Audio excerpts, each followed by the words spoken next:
I had this reoccurring dream since I was 4 years old.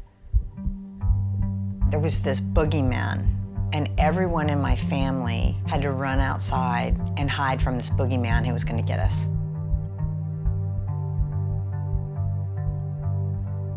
And so we were outside hiding in the garden, and he was just right around the hedge. I knew he was there, and he communicated to me.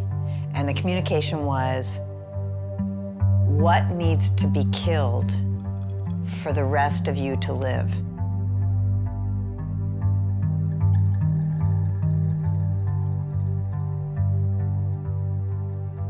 I was a very intuitive child, deeply connected to what I might call an inner knowing. I could sense the things that people didn't want to say, the things that were unspoken in the room. And so I would say these things. And it was very uncomfortable for people. And so I knew that I couldn't be held and made safe having this kind of seeing and having this kind of knowing. I had to make a choice that the rest of me needed to survive to adulthood, and this was the thing that was going to have to be sacrificed.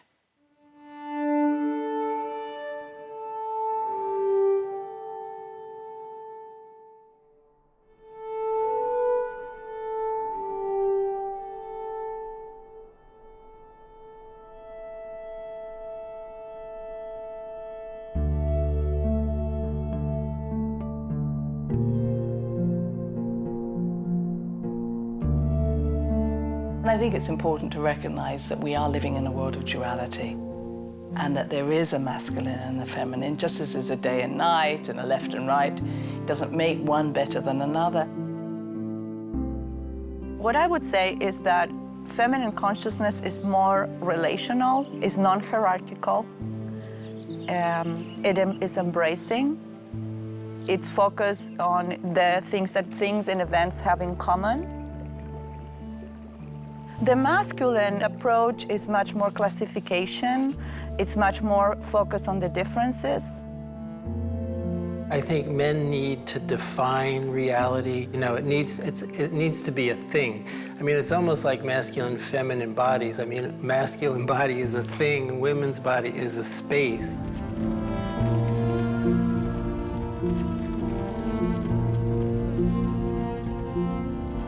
A devotion quality is, you can say this is a feminine quality, because a devotional is somebody who give themselves, and means that they don't put themselves first. So you can't hide it, you can feel it. You're in touch with something. You're in touch with your heart. You feel the other, empathy. That's a feminine quality. I feel like I'm just your average American girl, you know? Born in the middle class, went to public schools.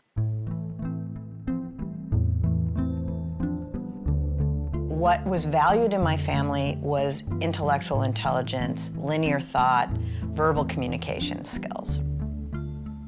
If you lost an argument, you were not valued. You were the loser of the argument. I was also a competitive athlete. So I had all these competitive, I win, you lose perspectives. So all of these ways of being kind of negated another part of myself. And I didn't see it reflected in the world. I didn't see people going, oh, I love how intuitive you are, or, you know, creative you are, or I love how you connect to people, you know? It just wasn't seen as something of value. And then when I got to the corporate world, these feminine skills that I had were being used to make somebody else money.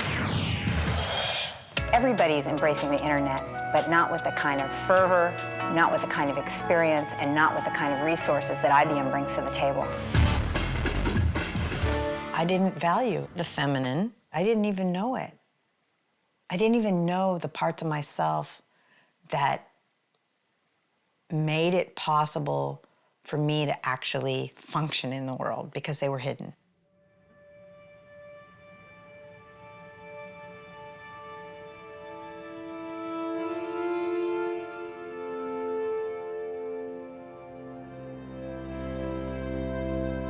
I mean, as far as I can see, the feminine has to do with the whole mystery of creation. The feminine is the mother out of which everything is born. So the feminine is the matrix of creation. It is this divine substance that gives birth to everything in existence. The feminine is in everyone. The feminine is not about sex. It's about a principle. It's so much easier to discuss the masculine side, which I think many of us carry, women and men. And it has been heightened over the last 3,000 years.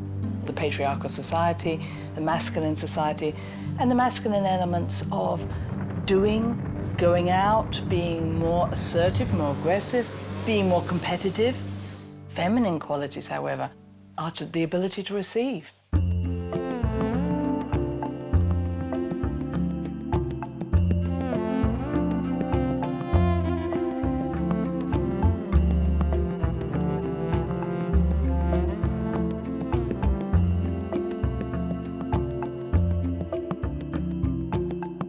There are qualities of the feminine that are very interrelated with women's bodies. So for example, when women are having a baby, the line between woman and baby is very fluid. So women have this natural capacity to merge that affects the rest of their lives, to merge, to relate to receive information from, and to offer what's needed. And that comes from the body that we have, which is able to gestate a child. Everything that receives is a quality of the feminine. For instance, hospitality is a feminine art in our society.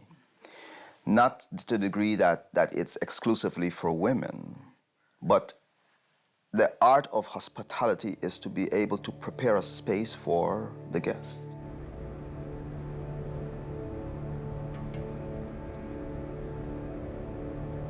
We're going to be talking a little bit about trying to find your life's goal. Are there some things that people can do initially to slow down and start listening to their inner self?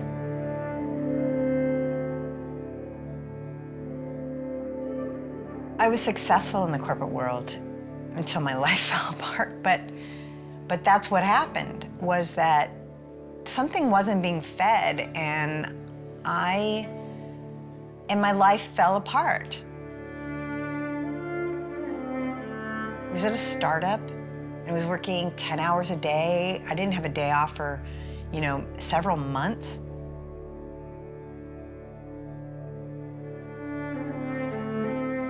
It was just, an adrenaline, hard-pushing, hard-focused environment where if you take a lunch, you're a wimp. Like, seriously, if you take a lunch, you're a wimp. I just pushed and pushed and pushed. And then at a certain point in my life, well, the universe said, stop.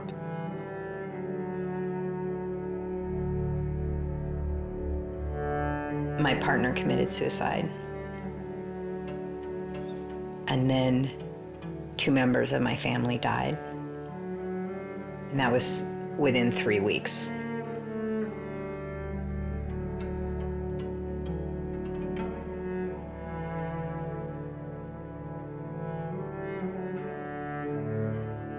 I crashed physically, and I had what I would call a reckoning.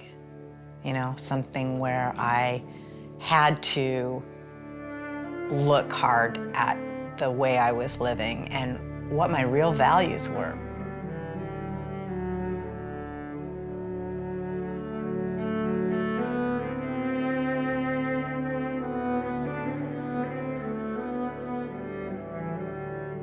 There was no way to continue down the path I was on. It was just done. That's done. That is the end of that part of your life.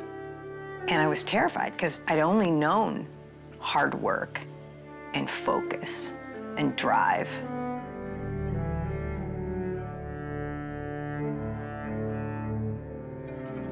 I think of the feminine and masculine like stars and the black holes in space. And in a way, the black hole being very feminine, it's like it can create a star or it can consume a star. It looks like nothing, but it's a very powerful hovering force in nature. Whereas the masculine, you might say, is a star. It's what you see, it's the external thing. It gets the light and the glitter, but it doesn't have that inner power that the feminine has.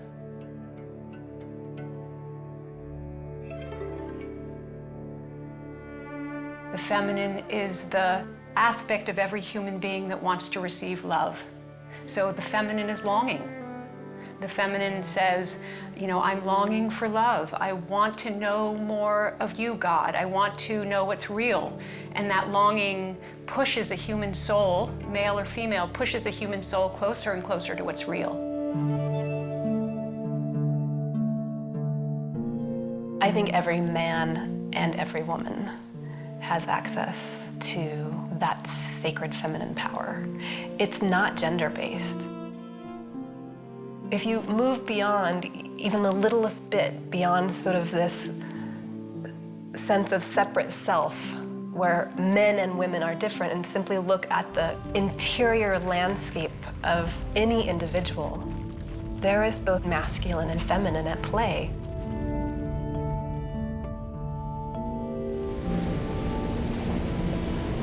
For myself, I would say that my male was far more developed, and then at some point the female element started to move more inside of me. So, how would you describe feminine consciousness?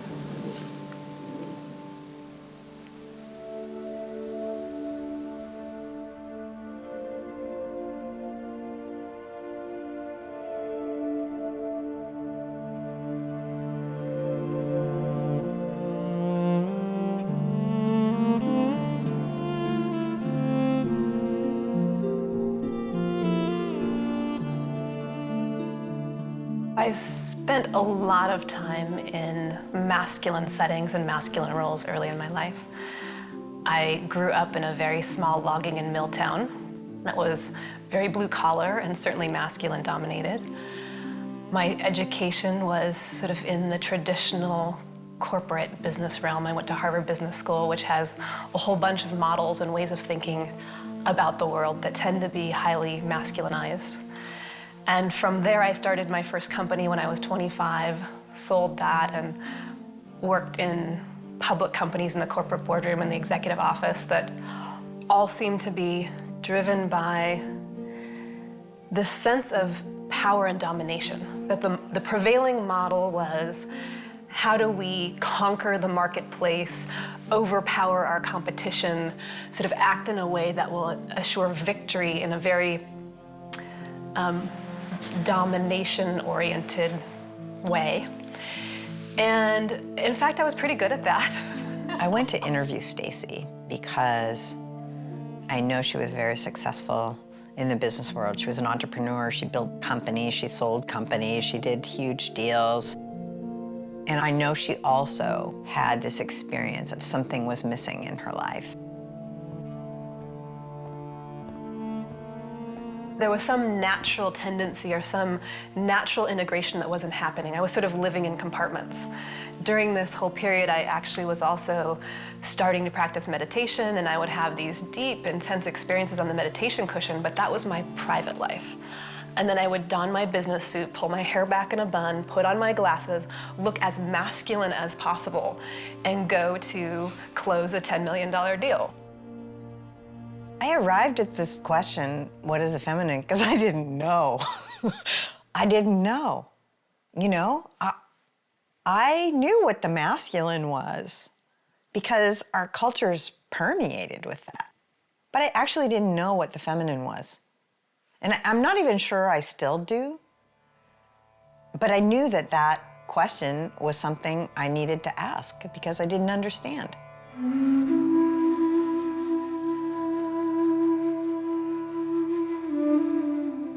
I decided to go to India.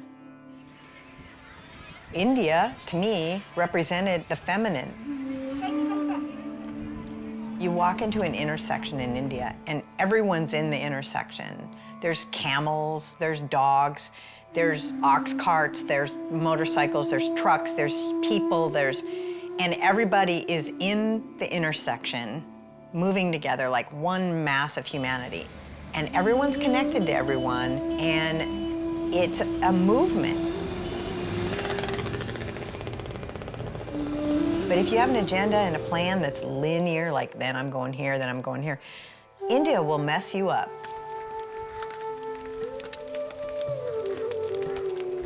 So for me, that culture expresses the feminine in its dark aspects and in its light aspects, in the aspects that serve us and in the aspects that we're terrified of.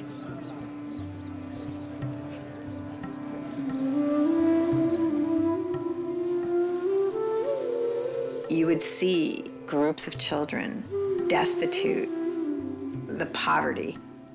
It's so heartbreaking. I just didn't know how to be with it. They would surround me. It was unbearable, to be honest with you, and I would run.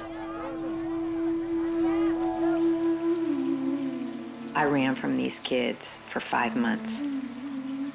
But I realized that if I'm going to accept the wholeness of who I am, and that is the feminine, doesn't reject anything, that I was actually going to have to accept those things that I saw as part of myself.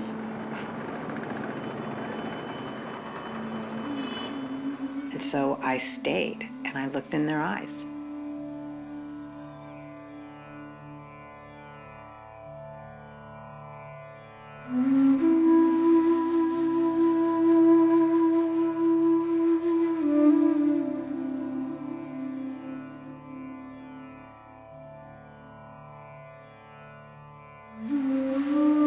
In Europe, there's still a connection in the unconscious to the feminine. In the history of the place, of ancient culture, they're still there.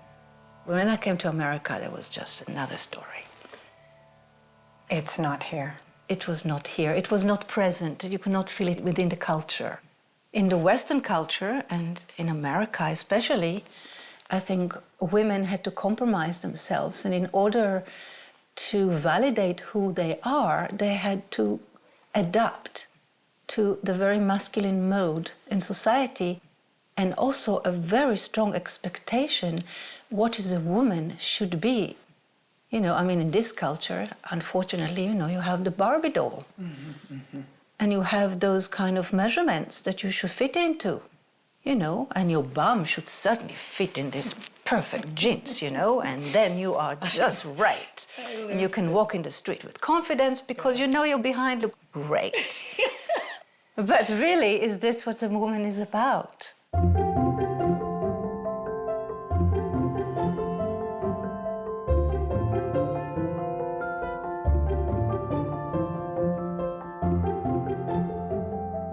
I think part of the tragedy, if you like, is that a lot of women have been conned. They've been sold something that is not true, either to them or to the sacred feminine within them. For example, in North America, women are supposedly liberated and more free than in other parts of the world, and yet the freedom that they have been given is a masculine freedom. The ideals they have been given, the patterns of behavior, the values they have been given are masculine. So in fact, they have just been re-imprisoned. They are promised independence, but masculine independence rather than the real interdependence that belongs to the feminine. And so, in a way, they have been re-enslaved without even being aware that they have been re-enslaved. For us in the West, it means letting go of so many things, including the feminist agenda, which is, again, about power, but it's not always about the right kind of use of power. Our understanding of power is the corporate understanding of power, power over. When you have power within, you can use that power in a way that not only is beneficial for you, but for others, because you have tapped into the life force. And that is something which is, it transmits itself. It's there, like waves of energy that come out of you. Sadly, in our way in which women have tried to reclaim for themselves their own place in our culture and society, they have most often done so by just becoming more like men. After all, in India, the word Shakti means the energy of the universe, the energy of the universe in creative form and in feminine form.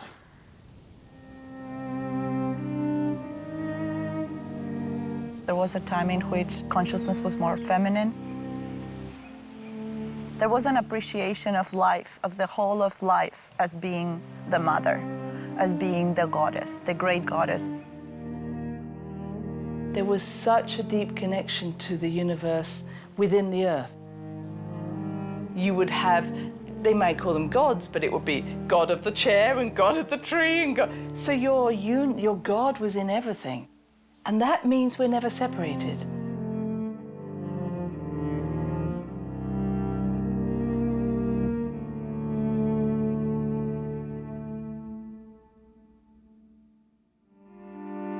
Well, of course, if you think of the myth of Persephone and the whole descent into the underworld is this mystery of feminine transformation of the maiden gathering flowers. Suddenly the ground opens and she falls into the underworld, and the whole myth that comes out of it of descent and rebirth that has to do with the cycle of creation, the seasons.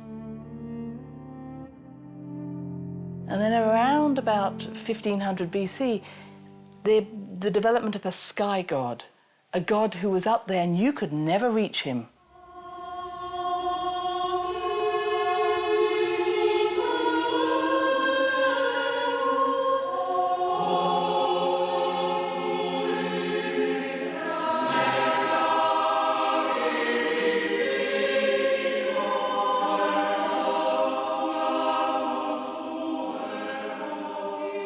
At that point, it's like we leave historically what it would be the way of the feminine, and you enter into the development of the mind, and the development of what is different, into the development of what is unique. And once writing systems develop, the mind developed, mathematics, God was not on the earth anymore, it was in the sky. At that point, if you're looking up, looking for whatever God that you think is there, and here is not anymore, there is nothing to value here.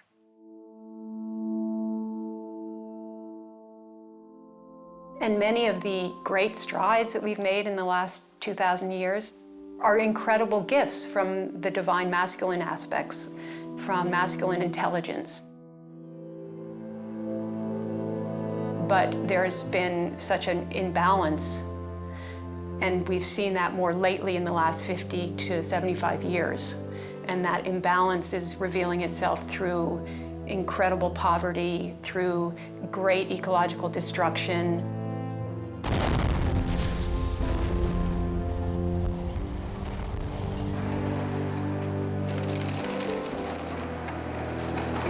Well, you could say, yes, we are the final hubris of a patriarchal culture that has separated itself from the natural world, that has separated itself from the cycles of creation, that has long ago lost any understanding of the sacredness of the feminine, the sacredness of the earth.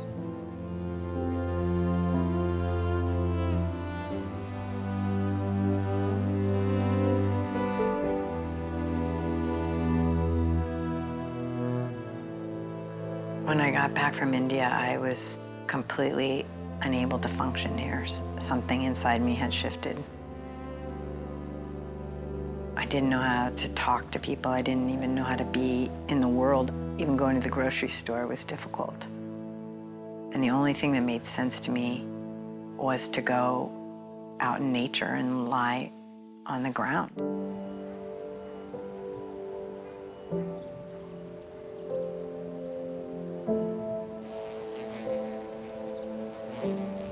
I would go to this one park over and over, and I would lie under the same tree for hours.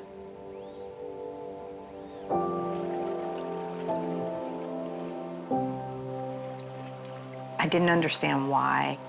It didn't make sense, but it's the only thing I could think to do.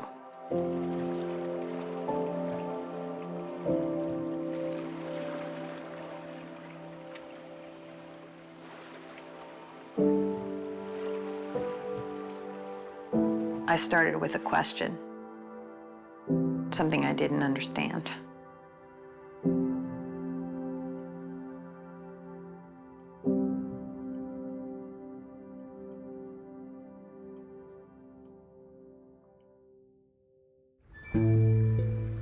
Well, you know, if we look around life, we know that we've reached the end of something.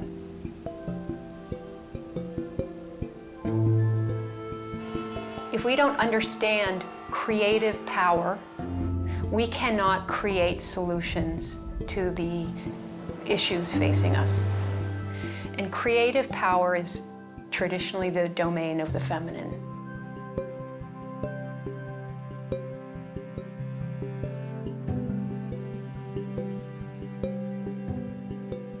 What organism would actually go create war, conflict, hoard resources, overconsume, without ultimately creating and bringing about its own demise? I mean, there's no other species on the planet that behaves in the way like man does. There's almost a necessary evolutionary impulse. There's no way out except through some elevation of our human consciousness. And so what does that mean? It means, I think, the domination paradigm can't really go on. And so if you're not going to do domination, what are you going to do? Collaboration?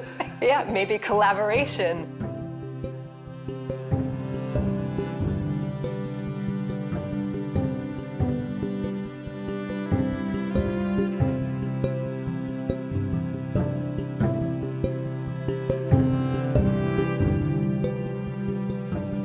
Well, maybe for the last 100 years or so, I think collectively we've been doing more reflection than any other time in our human civilization, to the degree that what is showing up as crisis in our world is forcing us to reflect on our own behavior, our attitudes, our relationships, and what we call our future. We do not have time to continue to be unconscious about these factors, and as such, we are in touch again with the feminine because we have to reflect on what we are meeting in our world.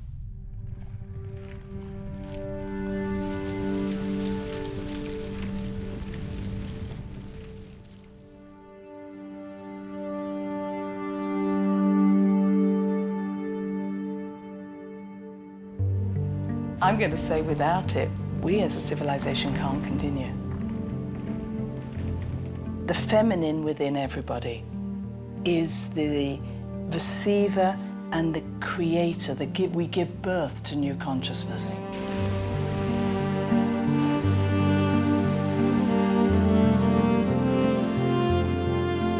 It is a feminine energy to have that inspiration and bring it through into manifestation. If something is going to be reborn within the individual, then we have to reclaim the sacred feminine. If in a way we are going to carry the seeds of the future, and interestingly, mythologically, the seeds belong to the feminine, the whole mystery of the seed that is put in the earth, that is put in the darkness, that waits for the right season, waits for the rains to come, waits for the sun to come, is also a feminine mystery.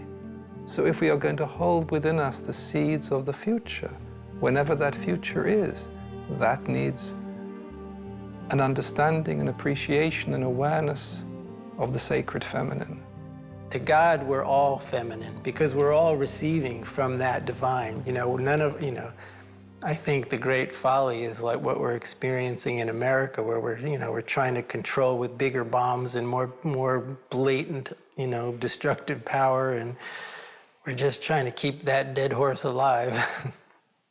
When it's the opposite that has to happen. It's not knowing, it's surrender, it's tears, it's forgiveness. It's befriending the universe instead of destroying it.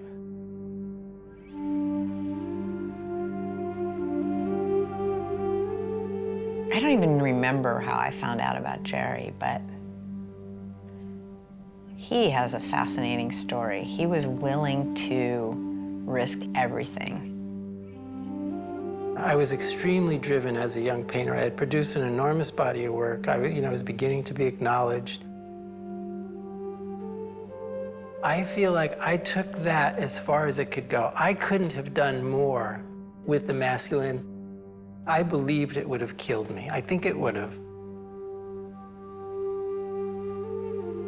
I was intuiting and beginning to sense something larger that required a kind of quantum leap.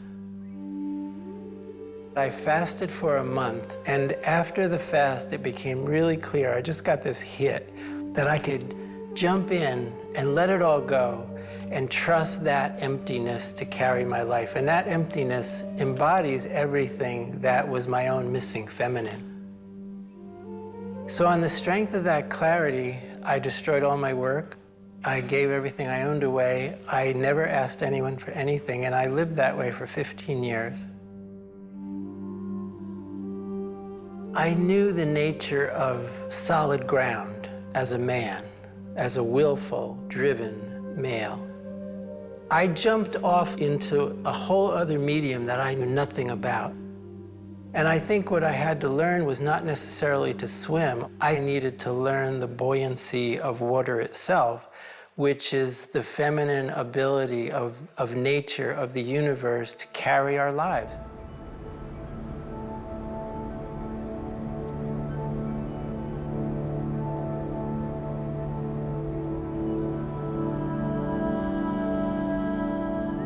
What does it mean to have a feminine power? It is the yes to life.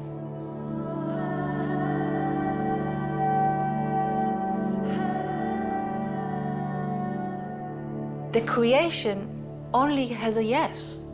How can be a no?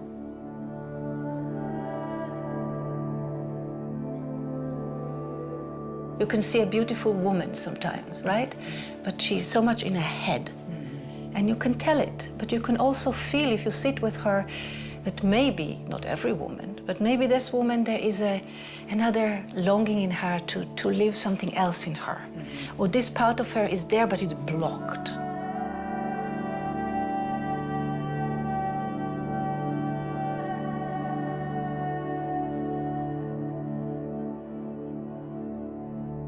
I've spent a lot of time avoiding learning to listen inside because I always thought that then I'd be a servant to my inner voice and I wanted what I wanted.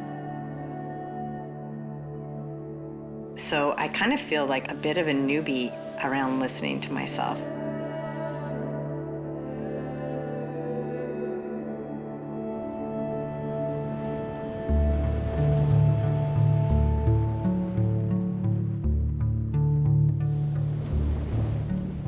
It's a struggle every day, and I have to actually try to remember, to ask myself the question, what feels right? How can I orient myself around what feels right to me?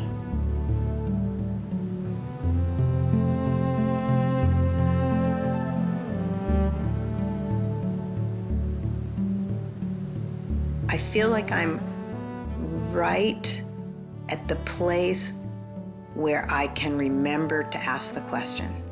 I'm just barely there, though. I'm barely at a place where I can say, how does this feel?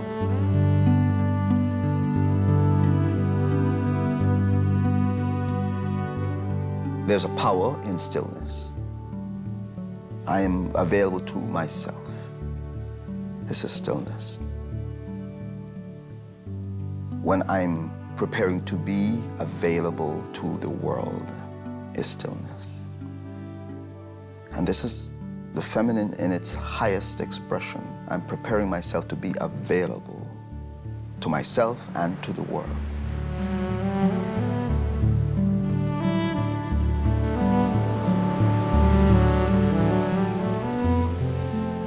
We don't know what will be reborn. We don't know what will be asked of us. So to be prepared to live in this state of acute vulnerability that really allows the divine to recreate itself.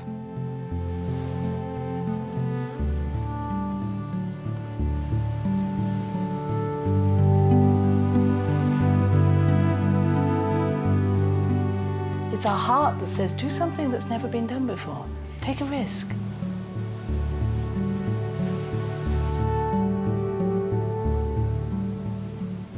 And the heart is the part of me that will say, you know, nobody's doing it out there, but trust. I think that's the word courage comes from that, is cœur, the heart, the French word for the heart. We don't get courage in our head, we get courage in our heart.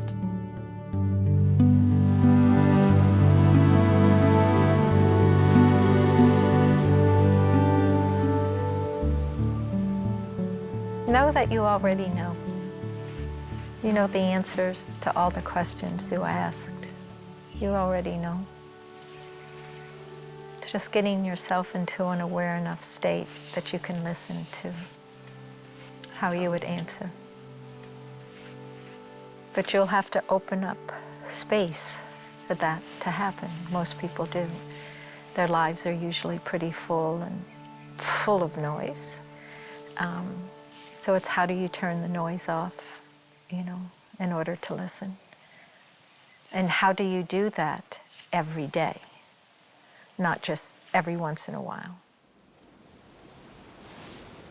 There's some relief that comes with learning how to integrate this part of myself, because the battering of the mind is gone. You know, this, you're not good enough, you don't know what you're doing, questioning, questioning, questioning. That's kind of on the back burner. And so there's spaciousness. There's forgiveness for myself, forgiveness for other beings. And I have to say, there's more love in my life.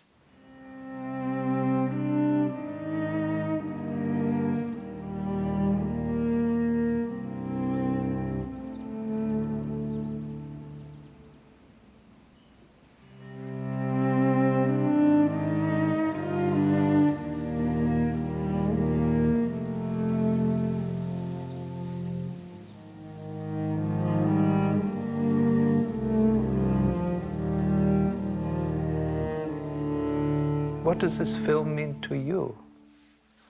Because it seems that this film is part of your journey. And so what is this story for you? What is this journey for you? What is this uncovering for you?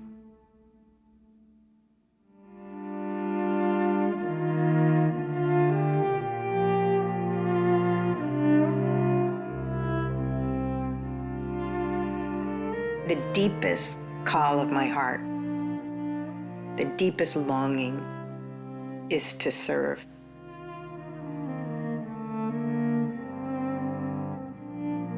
Not that I don't want stuff, I do, but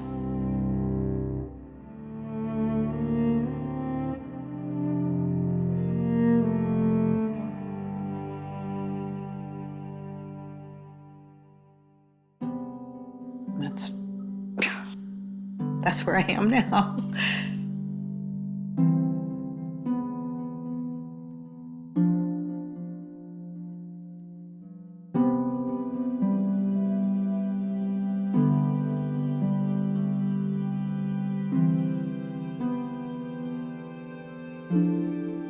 What are these deep cycles of creation that we are involved in?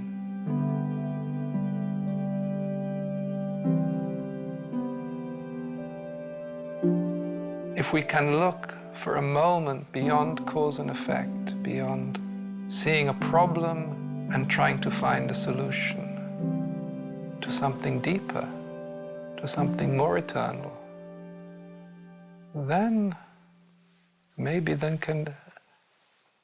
a mystery can be born again.